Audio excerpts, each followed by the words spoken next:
welcome to our special coverage of the Russian invasion of Ukraine. I'm Ladi Akiriduluale. The headlines. Russian troops advance into Severodonetsk, just as President Zelensky says all critical infrastructure in the city has been destroyed. EU leaders to meet to discuss further support for Ukraine and the next package of sanctions against Russia. And Ukrainian fans gather at Berlin's landmark for fundraising concert, including Eurovision Song Contest winners, Kalush Orchestra.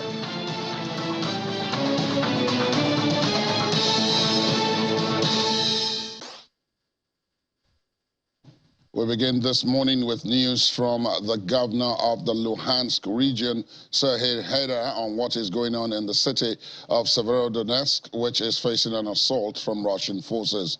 In his latest Telegram post, he says the Russians are advancing into the middle of Severodonetsk. The fighting continues, and the situation is very difficult. He says there is virtually no gas, water, or electricity in the city, and the only communication lines the Ukrainian authorities currently have are with a humanitarian center in Severodonetsk and a hospital via Starlinks. Describing the Russian tactics, Mr. Haidai says, quote, "They would be shelling for 3, 4, 5 hours and then advance. Those who are attacking are being killed, and then the shelling starts again, and then another attack. And this would be happening until they are able to break through our positions somewhere." Mr. Haidai describes the Ukrainian defenders as heroes because they are in the most difficult situation on Ukraine's battlefield. He also adds that 2 civilians have been killed and 5 have been wounded by the shelling. Meanwhile, Ukrainian President Volodymyr Zelensky says Russia's shelling has destroyed all of the critical infrastructure in the city of Severodonetsk. During a televised speech, Mr. Zelensky described the taking of the city as Russia's principal aim right now. The battle for Severodonetsk is in the spotlight as Russia ekes out slow but solid gains in the part of the country known as the Donbass, comprising Luhansk and Donetsk regions close to the Russian border.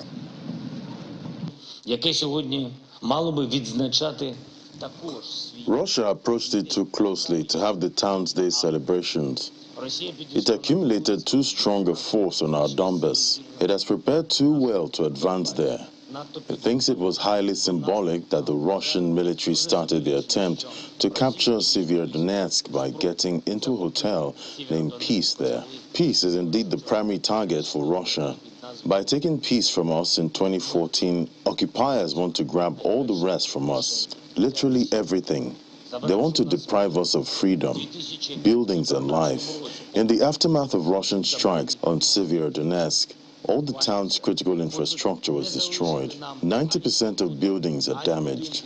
More than 2/3 of the residential dwellings are completely destroyed. There is no telecommunications. The shelling is non-stop. To capture Severodonetsk is a primary important task for the occupation corps. They don't care what would be the number of lives they would have to pay for this attempt to hoist the Russian flag on the boulevard. And this sounds really bitter. 32 Friendship of Nations, where the town hall stands. We do all we can to hold this advance. There was no day that we wouldn't try to find more weapons, more modern weapons to protect our land, to protect our people. I'm grateful to everyone who is holding the defense in line in Severodonetsk and is showing the occupiers that peace will be ours in the end. In all of our states, in all of Donbass, and of course, in Severodonetsk.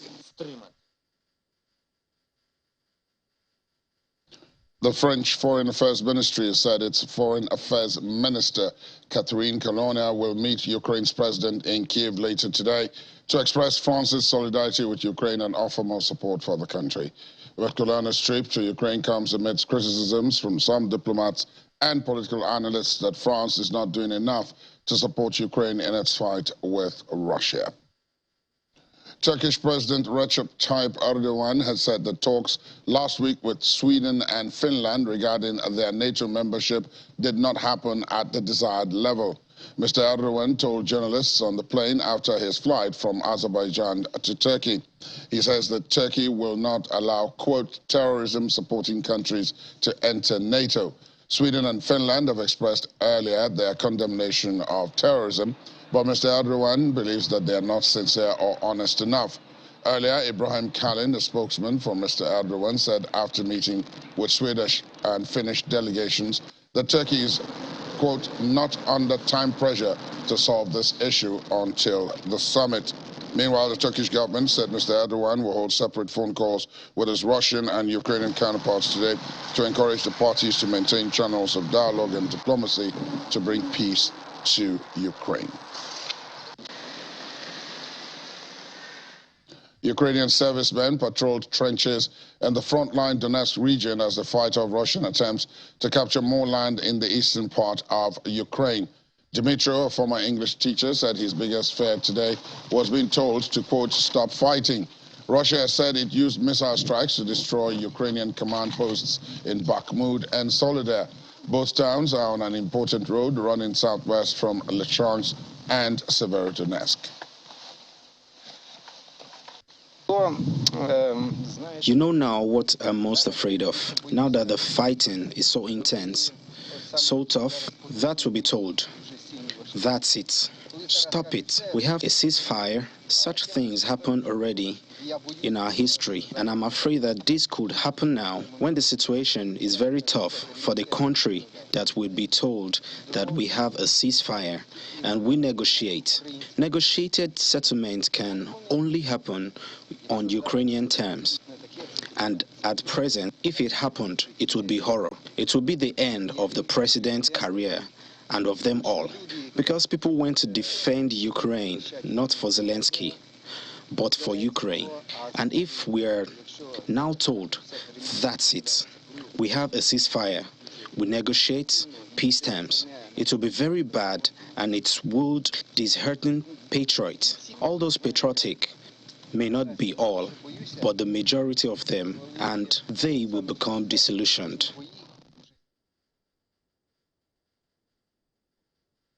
A warehouse in Bakhmut in the Donetsk region has been reportedly hit by a missile strike for a second consecutive day.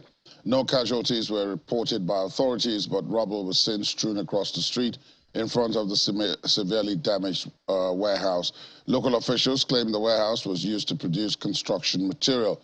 Bakhmut lies at the start of a crucial supply road to the cities of Lysychansk and Severodonetsk, where Ukrainian troops are facing an uphill battle to repel a powerful Russian assault. And a solar plant station manager, Vladimir Ranchovsky, says a solar power plant in Ukraine's Merefa, Kharkiv region has been destroyed by a missile strike as well. Local authorities said there were no casualties from the strike and that power supply had been restored. CCTV footage obtained by news agencies showed several angles of the moment of the explosion in the solar panels, which created a large crater where Ranchovsky was seen collecting debris. Local media has reported shelling over Merefa in the past couple of days. Russia's Foreign Minister Sergei Lavrov says the liberation of Ukraine's Donbass is, quote, an unconditional priority for Moscow, while other Ukrainian territories should decide their future on their own. Referring to Russia's attack as a liberation, Mr. Lavrov defended the invasion, which was launched now more than 3 months ago. Donbass is a mining belt made up of the Donetsk and Luhansk regions, which have historically strong ties to Russia.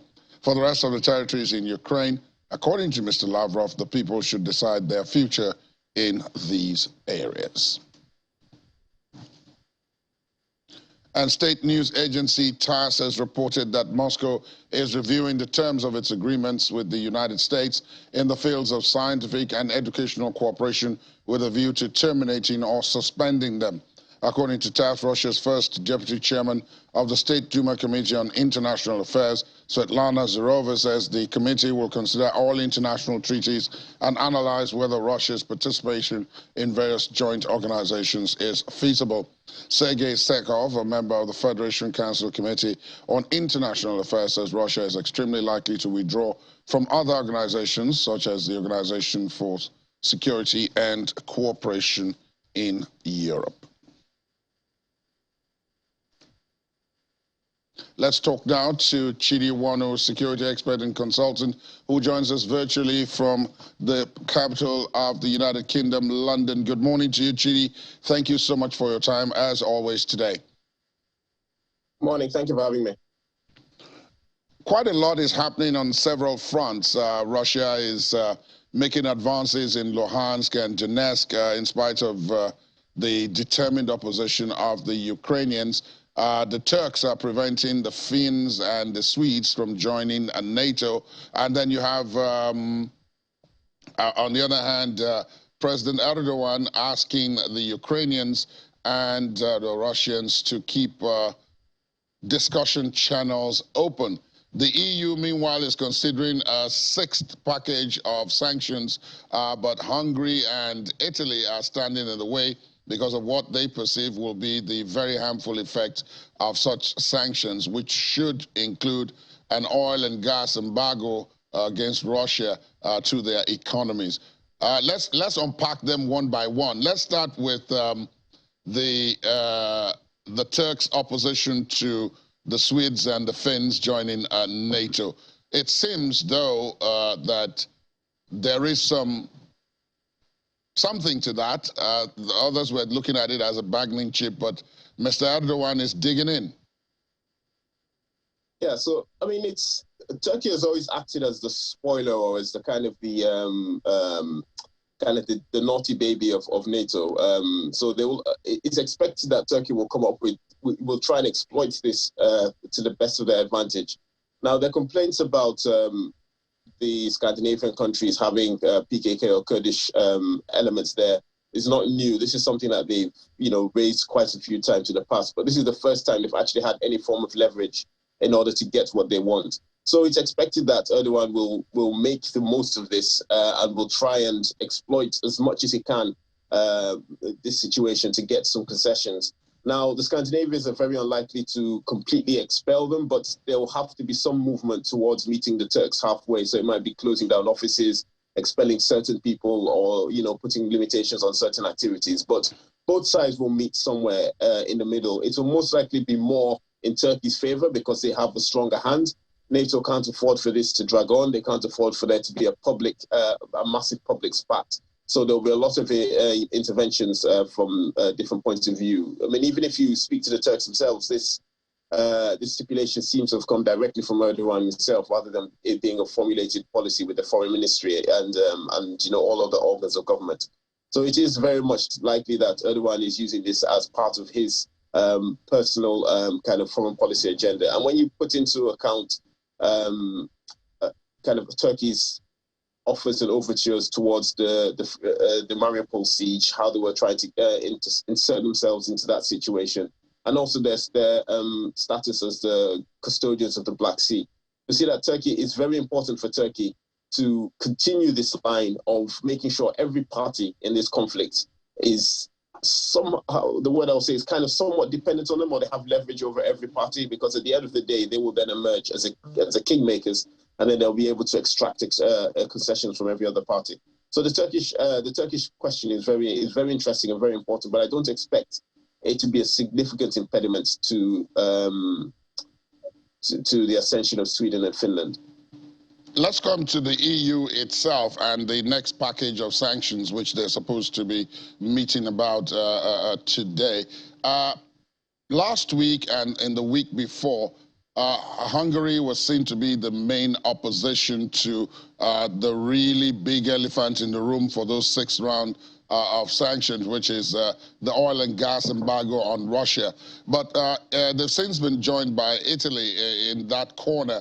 And their main grouse is that this will severely impact on their economies, not to talk about make it very uncomfortable for their people, both in terms of rise in household expenditure and all of that. Yet, you require some level of unanimity for this to happen and for it to be effective. How do you think the EU is going to play this? Because it's getting tough now. Yeah, so this is where diplomacy is going to have to come in at its finest, because this is a very difficult problem set. So there is a genuine problem of high household bills of, I myself living here, My bills have gone up, two or three times. It is a serious issue. And for those countries further to the east that are very much more dependent on Russian gas, Russian oil, it is a serious problem. Now, unless there's going to be some sort of a EU-wide subsidy of energy imports, everybody's going to see an increase in their costs. Whatever substitutes for Russian gas and oil is going to be more expensive in the short term and in the medium term. In the long term, it will most likely balance itself out, but there will be a lot of short-term pain. And, for countries, particularly democracies, who rely on voter satisfaction, this is a problem. There is also the issue that Hungary in particular, it's an awkward child. Orban is quite close to Putin beforehand.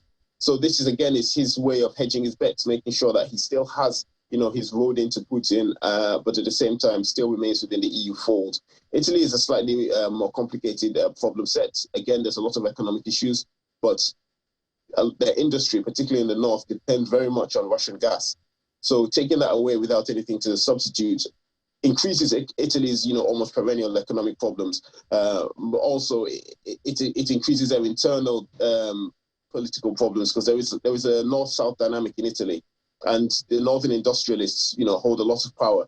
Giving them problems at this particular time when, Italy has just about got a stable government presents a lot of internal problems. So taking this into consideration, the EU has to look at every country and understand that they're factoring in, every country has to factor in, these massive economic costs as well as their internal costs. Here in the UK, the cost of living crisis has been in the headlines for quite a while. Now, it's considered to be, something that the government is dealing with. They've just announced, a massive tax on energy industries that they're going to try and pass down to consumers. But not every country has the wherewithal to do that. So it's a genuine problem. I think the final point I'll make on this is how Russia has created this problem. So long before the invasion, energy prices were rising steadily. Now, this was considered to be subject of multiple factors, but it can be seen now, looking back in hindsight, that Russia clearly tried to create this condition of making sure that energy was scarce, which increased the price, and also gave them more funds, and then also prepared the ground so that European economies have already spent money trying to balance out these rising costs in the preceding months, and now are kind of at the end of their tether. So it's been a clever play by them as well. I was going to come to that, and I'm happy that you already set the scene for it. In the United Kingdom, which has been, according to the Russians, for example, the most vociferous critic of Vladimir Putin, this energy crisis are coming from the twin problems that were already on ground when you had Brexit and the fallout of Brexit, and then you had the COVID-19 pandemic, and now you have this energy crisis in the UK. How is it playing out, particularly because it does appear as if that is going almost side by side with what some have described as what would have been a political crisis, except for the war in Ukraine, and which would have possibly created problems for Boris Johnson's government. How is all of this playing out, particularly with the people, in terms of what you described, your personal experience? Your prices in terms of energy consumption have gone up 2-3 times already, and we're only talking of a few months. So, and I can imagine that would probably have cascaded down the line. So the UK is actually in a fairly unique position in terms of its energy consumption. So one thing that I didn't mention previously was that in terms of diversity of supply, the UK has North Sea oil. We can get oil from Norway, from our own North Sea fields, from the Norwegian North Sea fields. So we're not that dependent on Russian gas. It makes a very small fraction of our production. We also still have nuclear power plants. I don't think we've got coal anymore, but we have a fairly diverse energy supply. So the main issue in the UK is the world energy markets. The fact that prices are high globally. We can't, because of all the different rules, the WTO rules, etc., we can't arbitrarily just say, okay, we're buying our own gas at cost price. We have to buy it at the global price. So as long as it's high globally, we are going to be spending that same amount of money. But what we are not subject to is the fear that the Russians can arbitrarily cut off our supply. So again, that's what maybe I didn't mention it previously, is that is another factor, is that the Russians can just arbitrarily at any point, as they did to Finland, as they've done to Ukraine, as they did in 2014 to Slovakia and Czech Republic, just turn off the gas. And at that point, you're unable to do anything. You've got to play the game. So here in the UK, we're insulated against that, but we're not insulated against the price rises. Now, domestically, that has had a massive effect on the government. The government is currently mad in a lot of really ridiculous and petty scandals, Partygate, where, complaints about the government's holding many parties. They seem to really enjoy their parties, but that took place during the lockdown. Now, under normal circumstances, this would be a big scandal, but, the war in Ukraine kind of detracts from that. On the domestic scale as well, you've got to factor in that there isn't much in terms of an alternative. Whilst there is a credible or much more credible opposition party right now in the UK, nobody really wants the instability of a general election. So this, taken as a whole, for countries like Britain, this insulates us very much from the geopolitical or political fallout. But countries in Europe itself are much more vulnerable. And these are the warm months in Europe. Once we get up to October, November, December, where we get to the cold months, that's where the problems come in. So what you're seeing now is the preparation for that stage. Italy and Hungary have renewed their contracts with Russia. That's their fallback. If in the interim, they're able to get alternative sources of energy, then they'll most likely switch to that. But it is a big issue, and there has to be a European-wide solution. And almost inevitably, what it means is Germany is going to spend some money.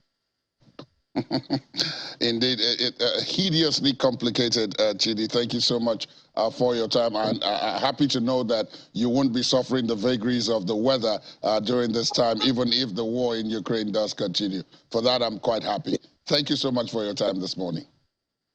Thank you. Thank you for having me. After the break, Serbia announces 3-year gas deal with Moscow for natural gas supply. Please stay on with us.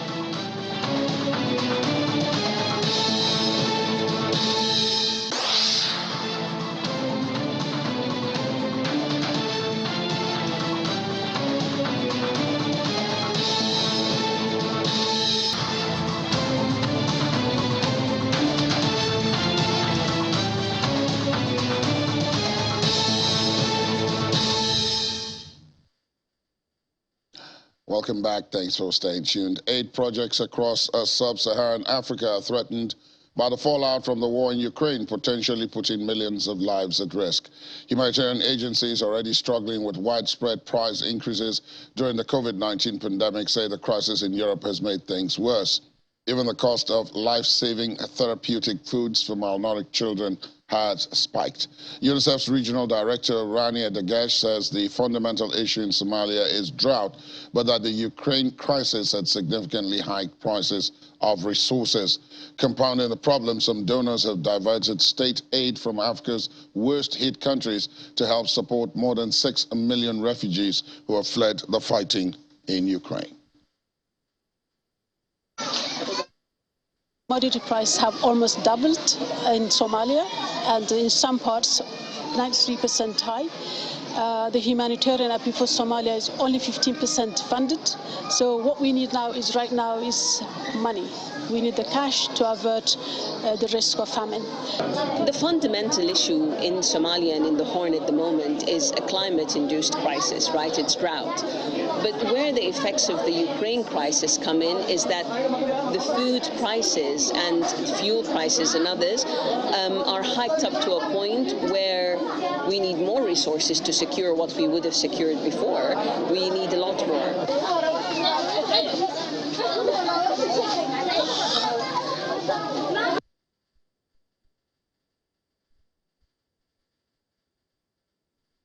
EU leaders will meet, as we've been reporting today, to declare continued support for Ukraine to help it fend off Russia's assault.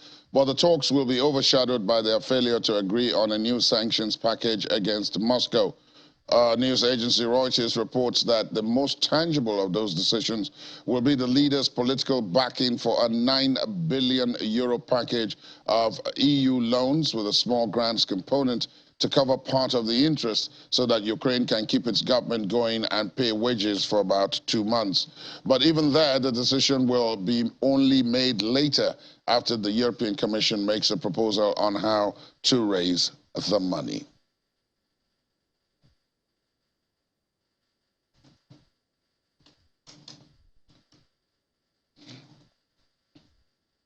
Serbian President Alexander Vucic says he has agreed a 3-year gas supply contract in a phone call with Russian President Vladimir Putin. Mr. Vucic says he could not discuss the price agreed and further details would be agreed with Russian gas producer Gazprom. Mr. Vucic, Putin's closest ally in Europe, added that Serbia had agreed with Mr. Putin that the price of gas would be linked to the oil price, but did not elaborate. Vucic also said that he had discussed with Putin an expansion of gas storage space in the Balkan country.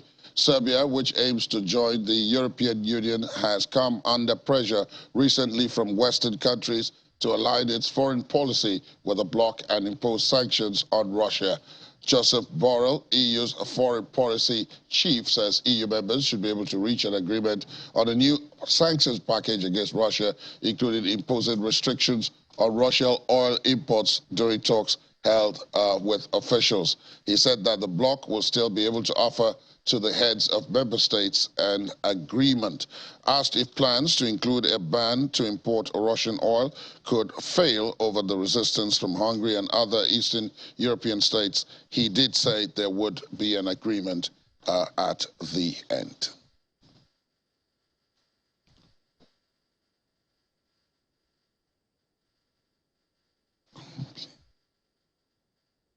Ukrainian President Volodymyr Zelensky visited Ukrainian troops on the front lines in the northeastern Kharkiv region. A video emerged online of him visiting damaged buildings and stopping at a roadside where a number of burnt-out vehicles remained.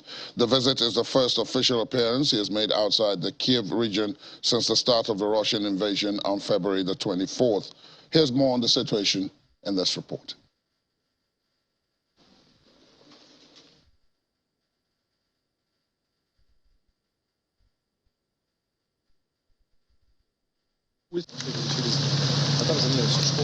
President Volodymyr Zelensky made his first official trip outside the Kyiv region on Sunday since the Russian invasion of his country.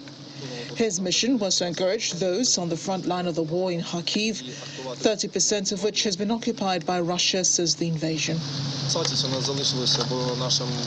He told the army personnel in Kharkiv, "You risk your lives for us all and for our country." He also handed out awards and gifts. There were reports of explosions shortly after the president's visit. A message to the threat posed by the invading forces there may have subsided, but not entirely gone.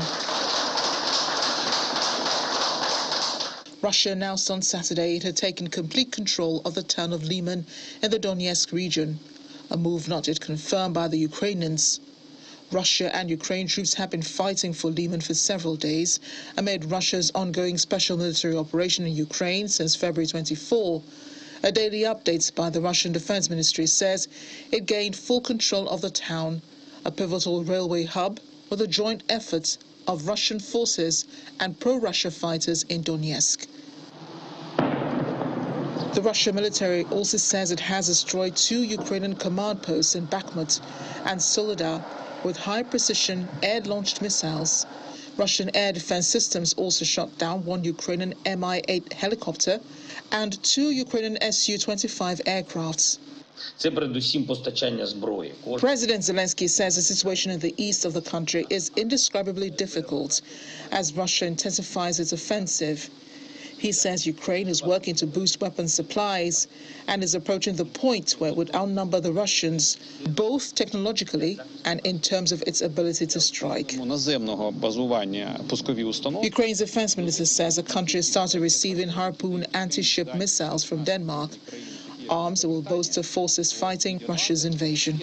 He said Harpoon shore-to-ship missiles would be operated alongside Ukrainian Neptune missiles to defend the coast, including the southern port of Odessa. Meanwhile, Russia is reported to have fired its latest multiple rocket system against Ukrainian targets in the Kharkiv region, a weapon described as a giant flamethrower. The attack has not been officially confirmed.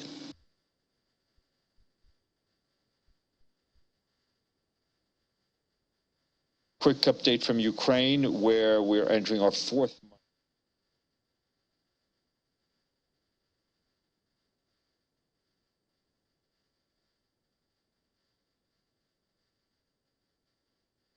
Let's talk to Ini John McQuarrie of our business desk, who joins me. Ini, bright Monday morning, glad to see you. Good to see you too, good morning. Quite a lot is happening here. Russia is trying to pay its Eurobond debt. Last week, I was talking to Ladi, who said Russia doesn't want to be in default because it wants to be a continuously good customer of debt. You know, because there are complications. It might look like long-term, but it dents the image of a country. If a country is assessed as not being a dependable borrower, because every time countries go out there to the international scene to raise money through Eurobond, so investors and even the value of what they are raising, the value of their bond is based on the perception of the country. So that's why Russia is very aggressive about protecting that brand, so that, you know, in the future, if they go out there to raise money, they want to raise money, they won't say, oh, you're a risky borrower, your rate has to be higher. Exactly, you know, so that's why they're being so desperate. So now they have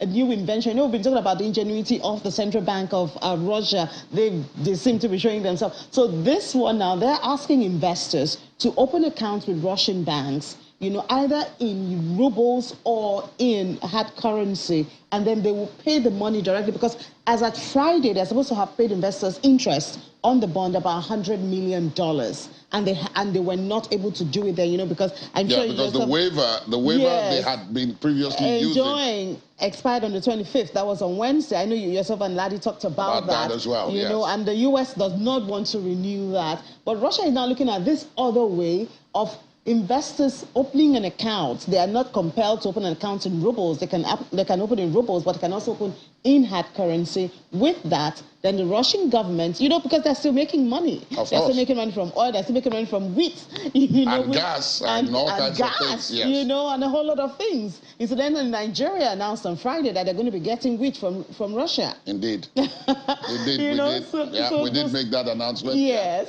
So they have all this money that they are making. So they will now pay directly into this investors' account. Now, another consequence of that, or another thought that comes out of this is, because, you know, the Eurobond, when you bought the Eurobond, it was done on the international scene with the investment banks carrying out the transactions. Now it's going to be happening between investors and the Russian government. Will it be recognized? Right. You know, that they have in fact paid. Exactly. That's another conversation. We will follow up on that and see how it goes. Now, other people who are not part of this problem are being drawn into it. There's something here about Iran. Yeah. The last economic lifeline of Iran is now being taken away, you know. So oil this morning goes for as high as $119 for a barrel. China is getting oil from Russia at $85. So, and you know what? China is actually hiring, as at this point we said that they're hiring 10 extra tankers to buy cheap crude, that's what they call it now. And they store it, just like India has been doing. Exactly. Now, Iran, we know they've been facing sanctions, you know, from the United States and some other Western countries because of the nuclear plan. You know, there've been a lot of, even as early as 2020, just before Trump left office, he renewed some sanction and financial institutions. And most of what Russia is facing now, Iran has had that in place for years. For quite a while, yes. You know, so because of that, their last lifeline was China. Now, China is getting cheap crude from Russia, so China is leaving Russia, Iran oil. You know, so what does that do to the Iranian economy? They are losing major income or revenue. But they are now in a fix because they have a special relationship with Russia. Indeed. You know, because both of them are, will I say, enemies, you know, to the Western world. So they've had economic ties. In fact, Iran is saying they want to get wheat from Russia. So that's another place Russia is selling its wheat in spite of all of the sanctions. So should Iran now pick a fight with Russia? This could be a bit difficult. This could really be difficult. Very difficult. Meanwhile, the U.S. they've revived talks, you know, about the nuclear plan to see if Western, because they are also, the Europe and U.S. and UK, they are also looking for ways, to cover up for Russian oil. Right. Will it be Iran? That is not yet certain because Iran hasn't changed its policy. They've not changed, you know, they've not changed. And if they haven't changed it since 1979, what says they will do so now? They will do so now. Now, so speaking about Russia and gas, again, unintended consequences. The Italian economy, I was discussing that with Chidi One earlier in the program.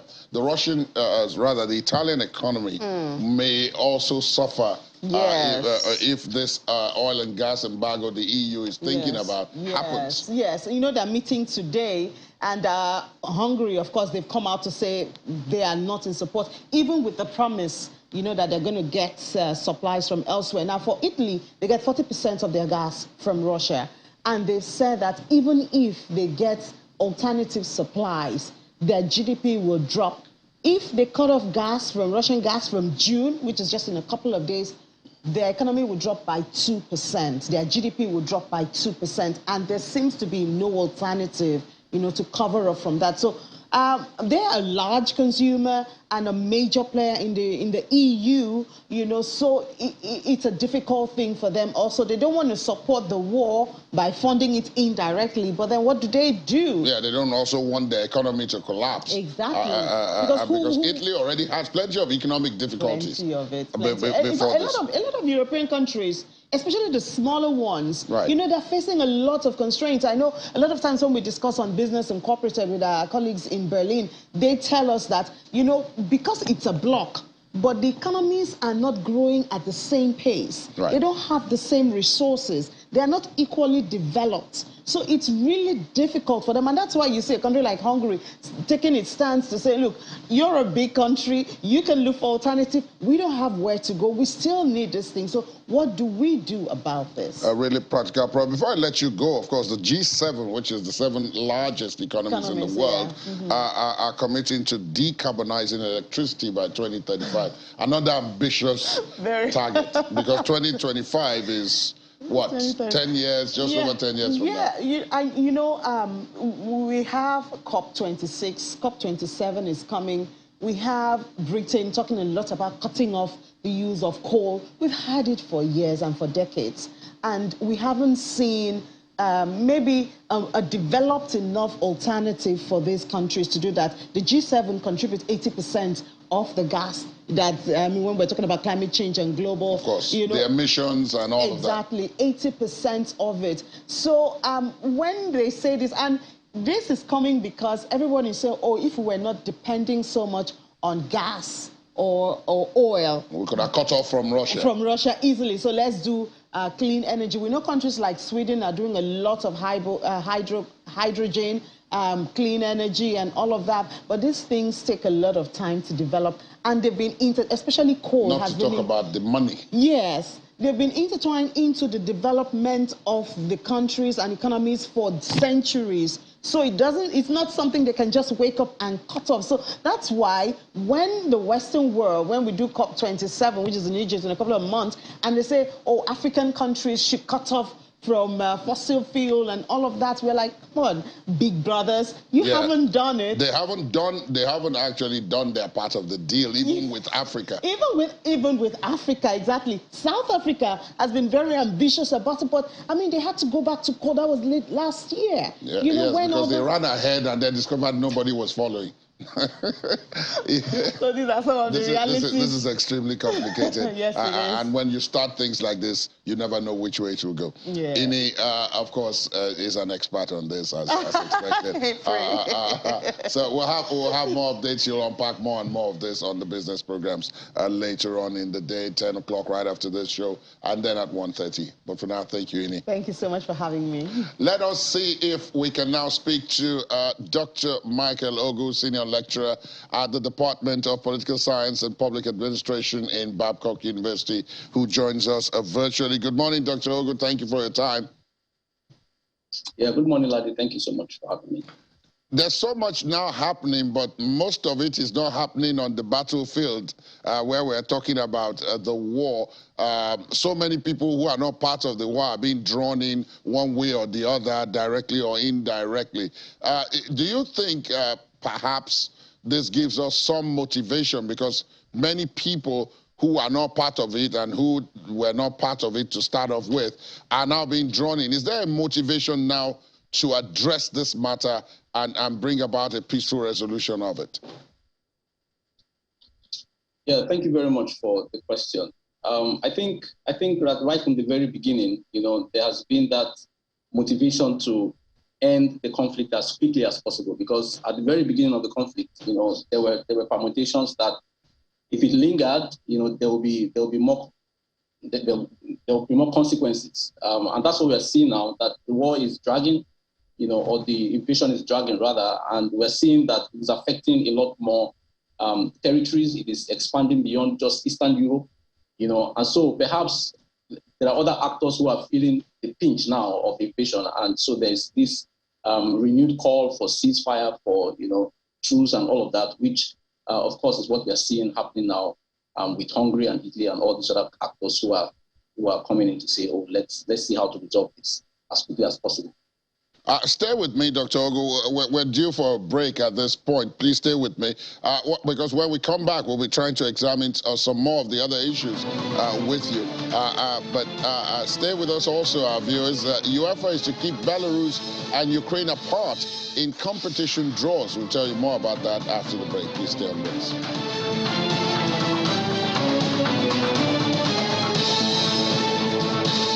Like drops of rain, individuals and groups innovate, birthing ideas that might make the difference in the conversations and action to fight climate change and the negative impact of man's activities.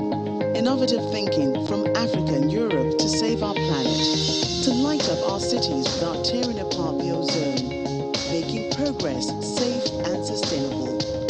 On Eco Africa, we highlight the efforts to live and grow sustainably at these times on Channels Television.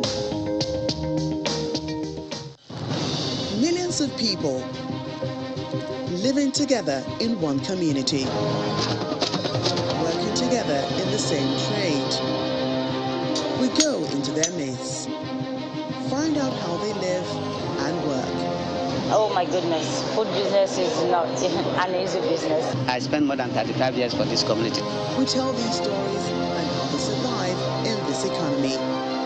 Community Report, we tell your story.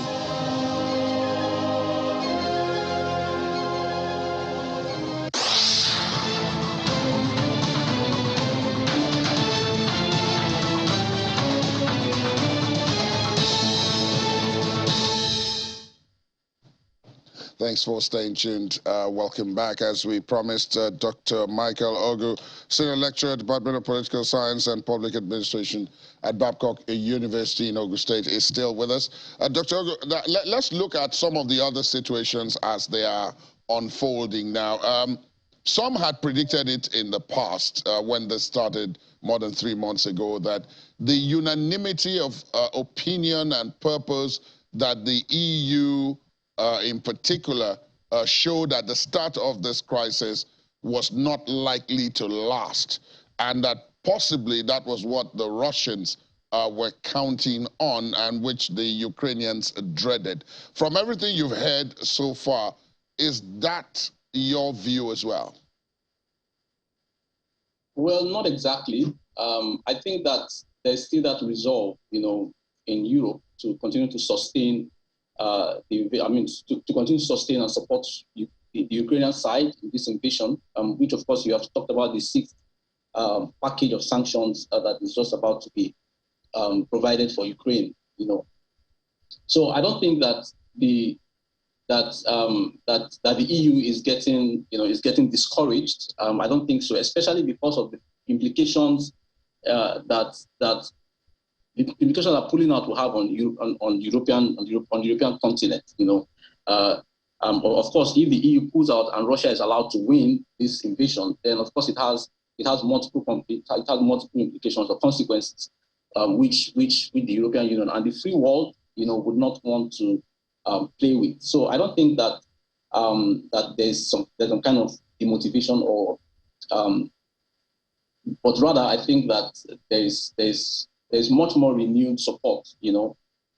Perhaps just verbally, we're not seeing as much in action as we're supposed to be seen, which follow the words that have been spoken by France and some other of these European powers. But I think that, I think that the support is still there, and perhaps we're going to see such support in the near future as the war progresses. And of course, if the EU stops this kind of support, then Ukraine would be on the losing side, And of course, like I said, that has implications too for the continent. So I think that the support is still there.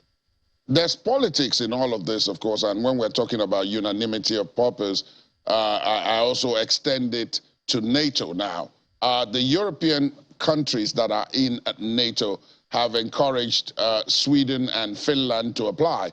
But the fly in the ointment at this point is Turkey, because Turkey is opposed. And unfortunately, or fortunately, depending on where you stand, one of NATO's rules is that there must be unanimity of all its members before any new member is admitted. And Turkey, for now, is saying no, they cannot admit this.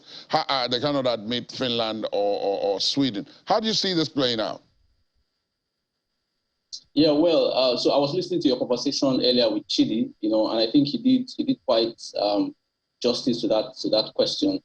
I think Turkey is refusing the joining of Finland and Sweden because of certain personal interests, certain perhaps Turkish interest, certain personal interest of the Turkish president, which goes back to certain arms deals that between Sweden especially and Turkey in 2014 thereabout, and some other personal issues which Turkey perhaps feels will not allow them, have a cordial relationship with Finland and Sweden if they join NATO. So I think that is the bone of contention as to why Turkey is refusing these Scandinavian countries joining NATO at this time. And unfortunately, like you said, that clause in the European Union or in NATO's in NATO's charter that there has to be a consensus among all members for any new state can join. That is not to the advantage now of Sweden and Finland, because Turkey, it's not obvious that Turkey will allow them to join in the near future, unless perhaps there's some kind of compromise, between these three parties.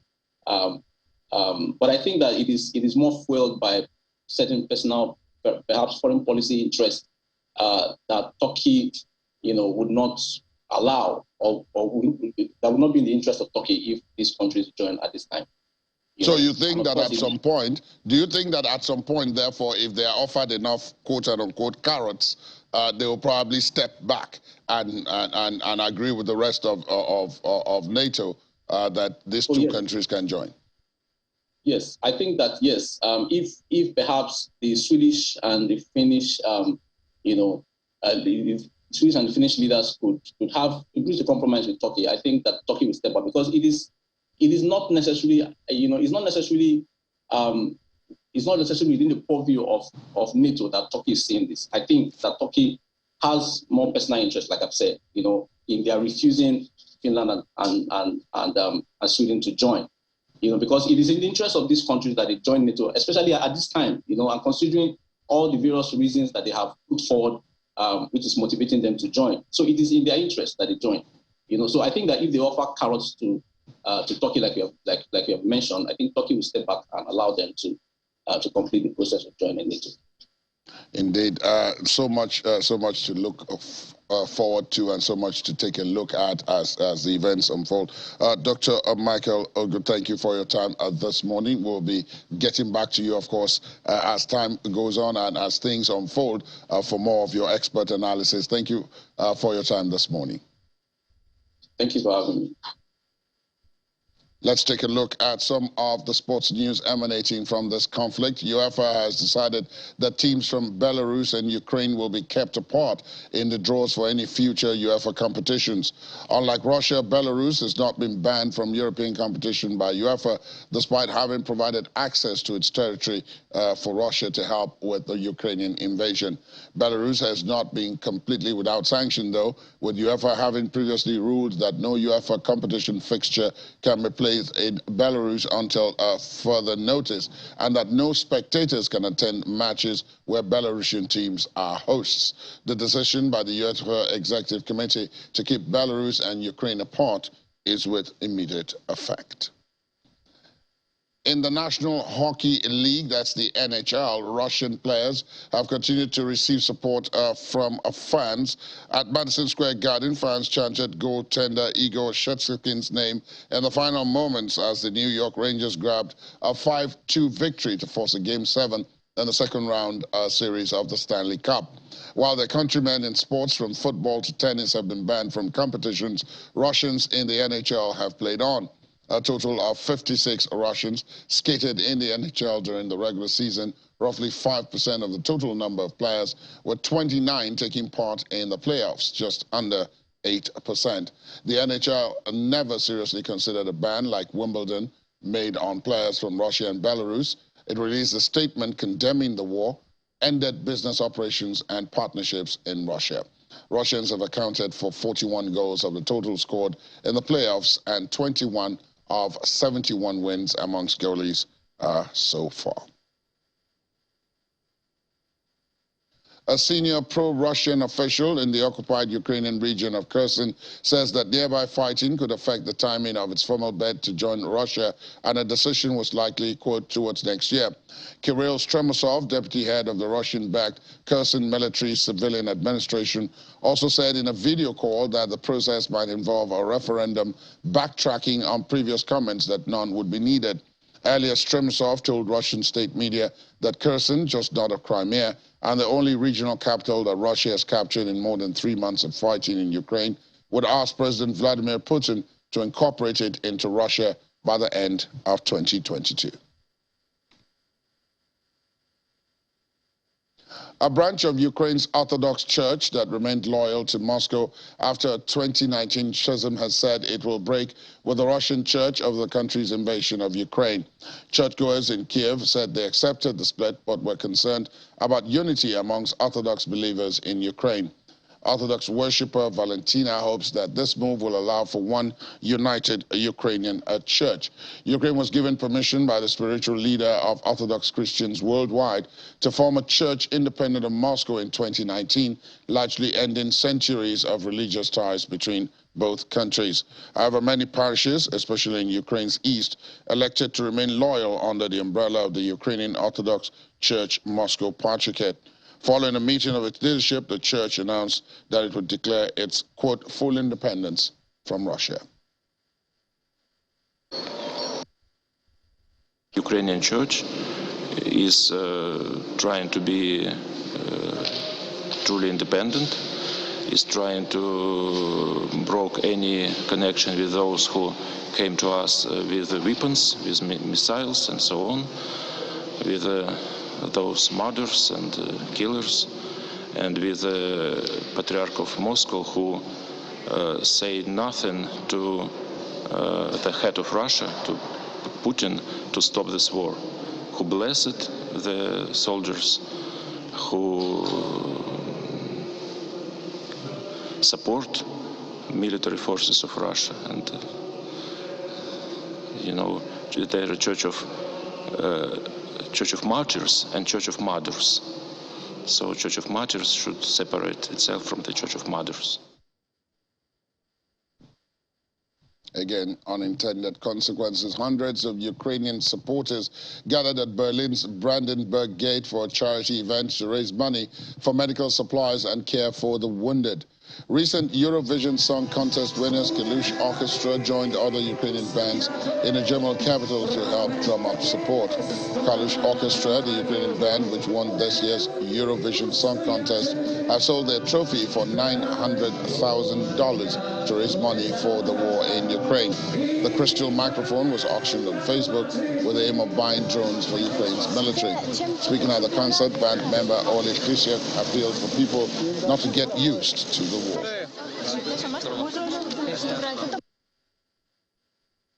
Ukraine is my country, it's my home, and I miss it so much. And it's like really good that it's concert today, because it's like a little bit part of this country is here.